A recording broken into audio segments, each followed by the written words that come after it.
ने पूछा कि भगवान तो धर्म की स्थापना करने आए थे, लेकिन भगवान फिर इस संसार में आकर के महाराज क्यों कर रहे हैं?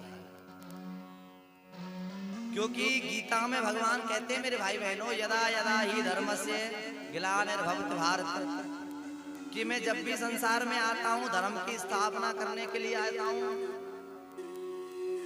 परित्राणाय साधूनाम विनाशाय च दुष्कृताम धर्म संस्थापनार्थाय संभवामि युगे युगे, कि मैं जब आता हूं इस धरती पर जब पाप बढ़ जाते हैं, अधर्म जब बढ़ता है, तो धर्म की स्थापना के लिए मैं युग में भगवान का अवतार लेकर के धर्म की रक्षा के लिए आता हूं।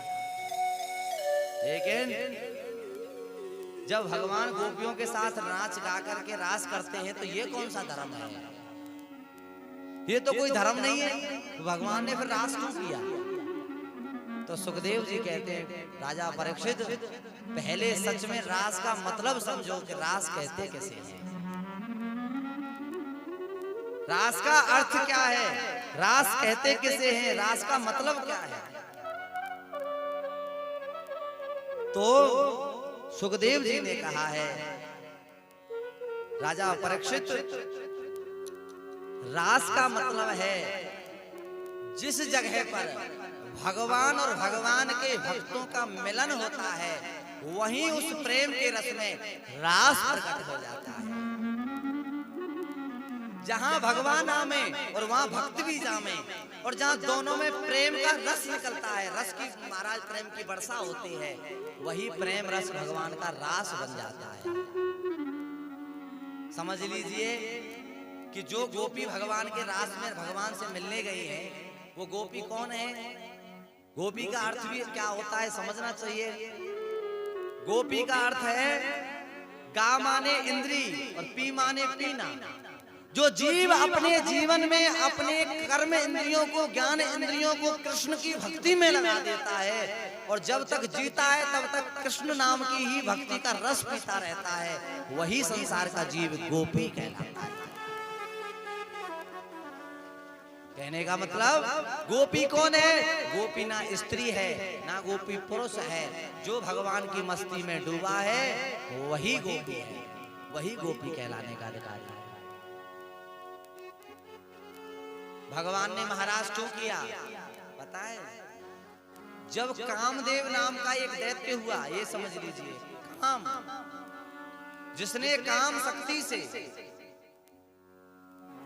शंकर जैसे देवों के देव महादेव को भी महाराज भ्रम में डाल दिया, जिसने ब्रह्मा को भी नहीं छोड़ा, जिसने इंद्र को भी नहीं छोड़ा। नारद की तो बहुत बुरी दशा हो गई। नारद जैसे ऋषि को बंदर बना के छोड़ दिया काम ने। आपको पता होना चाहिए, एक समय जब नारद भजन कर रहे थे, भक्ति कर रहे थे, उस समय कामदेव नारद के सामने आया एक सुंदर स्त्री का रूप लेकर के और नाचने लगा। नारद की समाधि खुल गई। सुंदर स्त्री को देख करके मन पिघल गया, ऐसी पत्नी मिले जिंदगी धन्य हो जाएगी। तुरंत भक्ति की माला फेंकी और काम की माला दे करके आज उस काम रूपी स्त्री के पीछे पड़ गया। कामदेव ने जब नारी का रूप बनाया था, नारद को मोह लिया। कामदेव रूपी बनी नारी तुरंत कहीं जाकर के अलग हो गई और अंतर्ध्यान होकर चली गई। लेकिन नारद जी का मन फिर भी उस स्त्री का रूप आंखों में बसा करके बार बार यही सोच रहा है कि मैं अगर जिंदगी में विवाह करूंगा तो उससे ही करूंगा, और किसी के साथ रहूंगा तो उसके ही रहूंगा जो मुझे अभी दिखी थी। सोचिए, नारद जैसा ऋषि भी नारी के चक्कर में, काम के चक्कर में, इच्छाओं के चक्कर में पड़ गया। जब नारद को वो स्त्री नहीं मिली सुंदर, भगवान विष्णु के पास गया, कहा प्रभु एक वरदान मांगना है। भगवान ने कहा तुमने भक्ति करी है, मांगो, क्या मांगना चाहते हो? बोले कुछ नहीं चाहिए, अब तो एक वस्तु दीजिए जो कुछ समय पहले मेरे को आंखों के सामने आकर मुझे मोहित बना गई, दीवाना कर गई, उस देवी को मुझे पत्नी के रूप में दे दो, पत्नी के रूप में मिलवा दो। मैं उसे पत्नी बनाना चाहता हूँ, मैं उसके साथ रहना चाहता हूँ, मैं उसको जीवन भर अपनी अर्धांगिनी बनाना चाहता हूँ, मुझे उससे बड़ा प्रेम है। भगवान ने कहा तुम तो भजन करने वाले नारद संत हो, ऋषि हो, तुम क्या बात कर रहे हो? ये उल्टी सीधी नारी, पत्नी, दुनियादारी, माया। नारद बोला भजन भी करके देख लिया, इतना सा भी आनंद नहीं आया। भूखे मरो, प्यासे मरो, माला जपो, ये वो ताम झाम कितना भी करो, कोई आनंद नहीं आया। वो तो 1 मिनट के लिए देखी थी, इतना आनंद आया मान लो जीवन भर उसके ही प्रेम में डूबा रहा।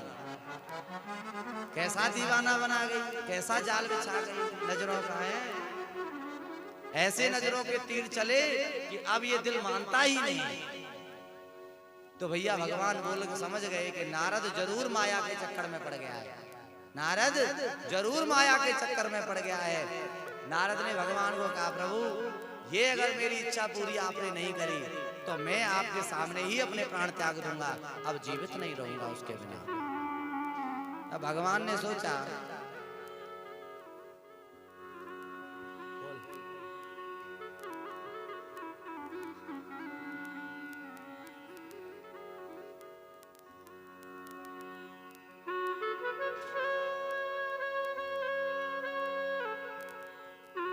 काम के आदमी है, अगर वो नहीं मिली प्राण त्याग दूंगा पर उसके बिना ना रहूंगा। भगवान कृष्ण ने सोचा वो कोई नारी नहीं थी, वो तो कामदेव था जिसने नारद की भक्ति में विघ्न डाल दिया। अब वो कहां से लाए, वो तो कामदेव था जिसने रूप बदल करके ये सब किया। उस समय भैया मैं आपसे कह रहा हूँ इस लड़के को कल ले मत आना जा भाई, पहले बता रहा हूँ कथा के बाद खूब लाओ। 30 चक्कर दिन में लगाता है, ये दांत फाड़ता घूमता रहता है, मेरे को अच्छा नहीं लगता ऐसे। 30 बार आवे 30 बार जावे दिन में।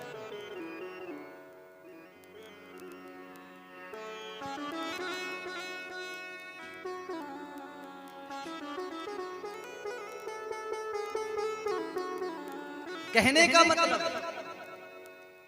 भगवान विष्णु ने नारद को खूब समझाया, नारद तू भजन करने आया है, भजन कर, ये नारी का चक्कर बड़ा खराब है।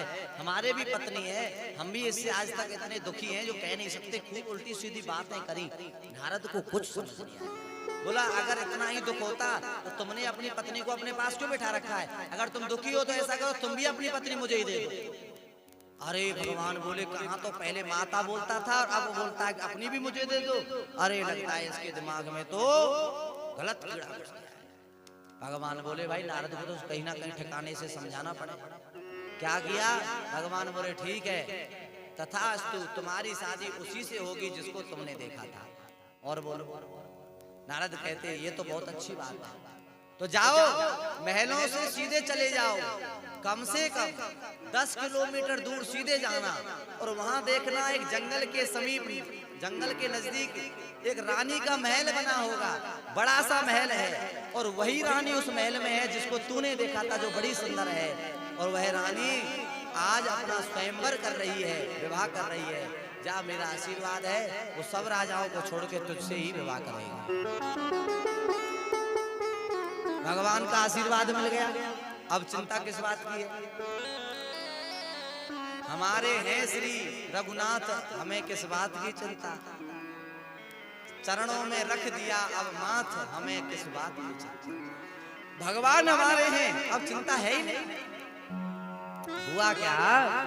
नारद खुश हो गया कि अब तो स्वयंवर में जाऊंगा और वरमाला पहन के ही आऊंगा।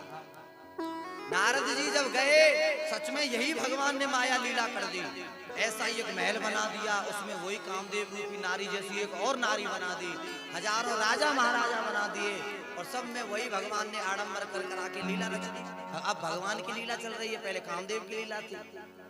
नारद पहुंच गया, लाइन में खड़ा हो गया शादी के लिए। आज वह कामदेव रूपी नारी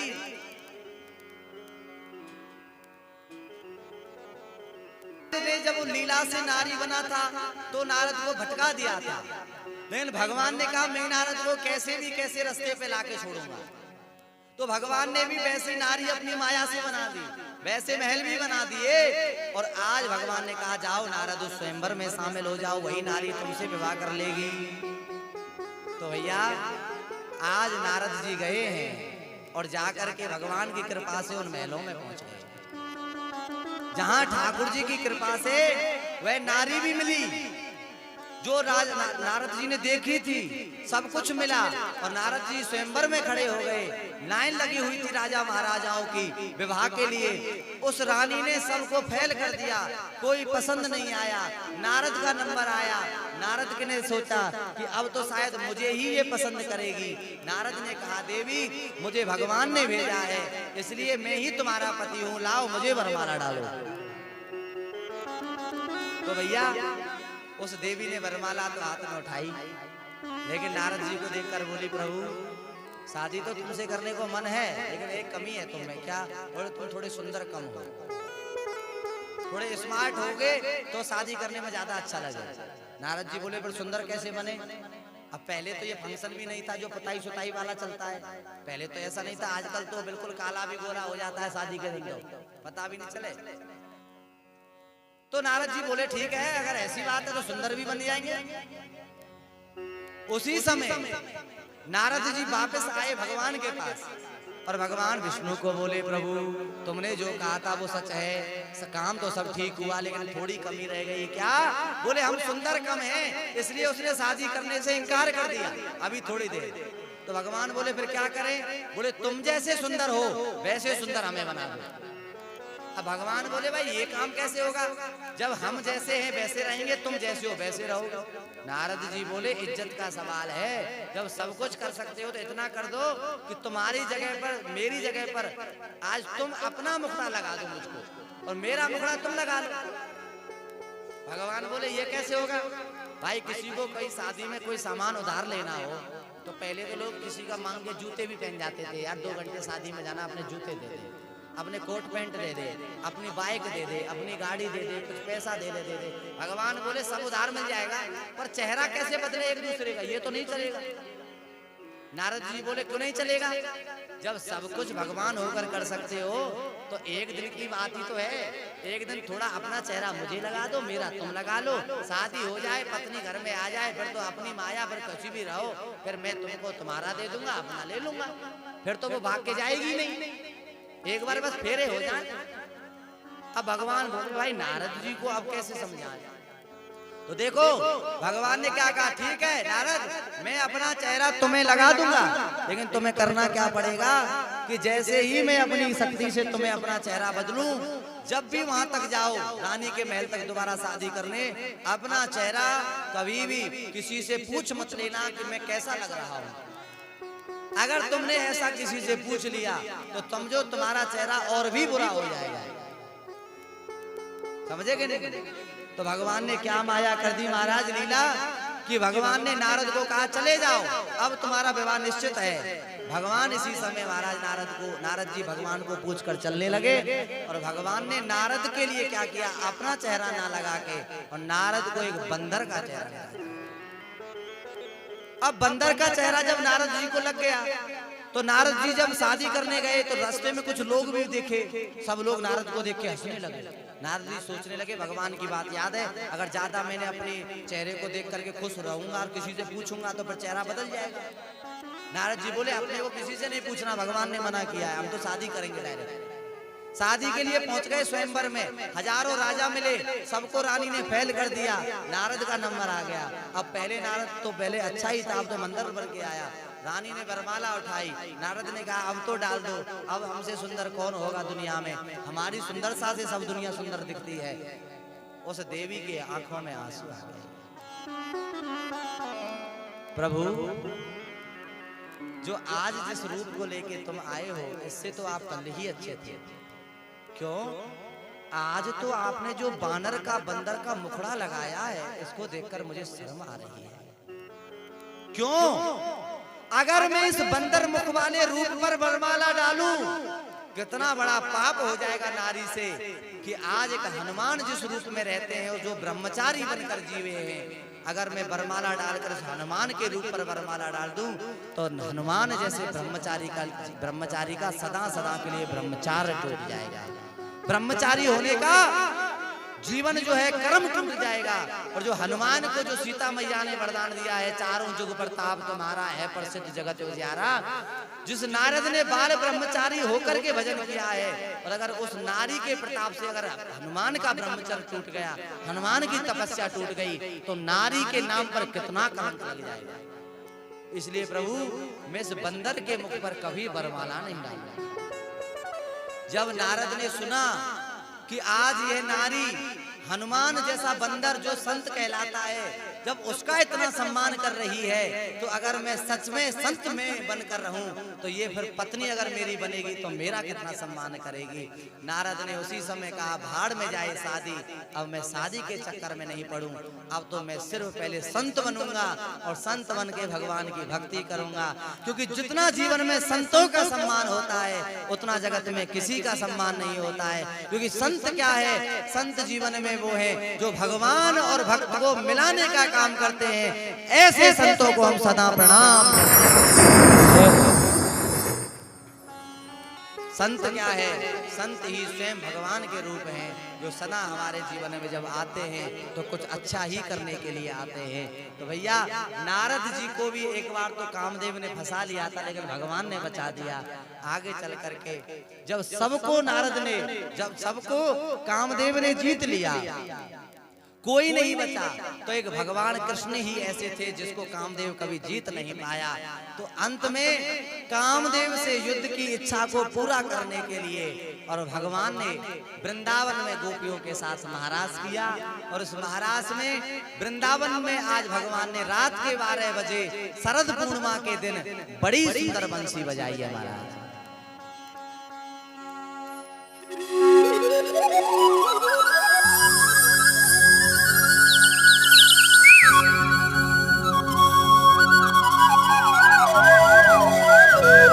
बड़ी सुंदर भगवान की मीठी बंसी बजने लगी है, और इतनी सुंदर बंसी बज रही है कि भगवान की वेणु का निनाद पूरे ब्रज 84 कोस में आज भगवान की रात के 12 बजे बंसी गूंजने लगी। हर घर में भगवान की बंसी की आवाज जाने लगी। वृंदावन में रात के 12 बजे शरद पूर्णिमा की रात्रि को, और आज भगवान अकेले कदम के वृक्ष के नीचे खड़े होकर मीठी मीठी बंसी बजा रहे हैं।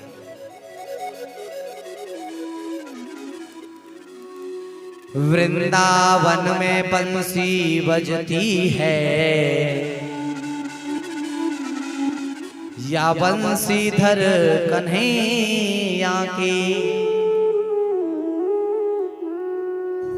वृंदावन में बंसी बजती है बंसीधर कन्हैया के, करूं तारीफ बंसी की, या बंसी के बजैया के। बंसी वारे मोहना पलक ढांक तोले, ना मैं देखूं और को, ना तो भी ये देखन दे। और कैसी बंसी भगवान की बजी है, कैसी बंसी? मधुर बंसी भगवान की बजी है। ओ मीठी मीठी म्हारा कानूड़ारी मुरड़ी वा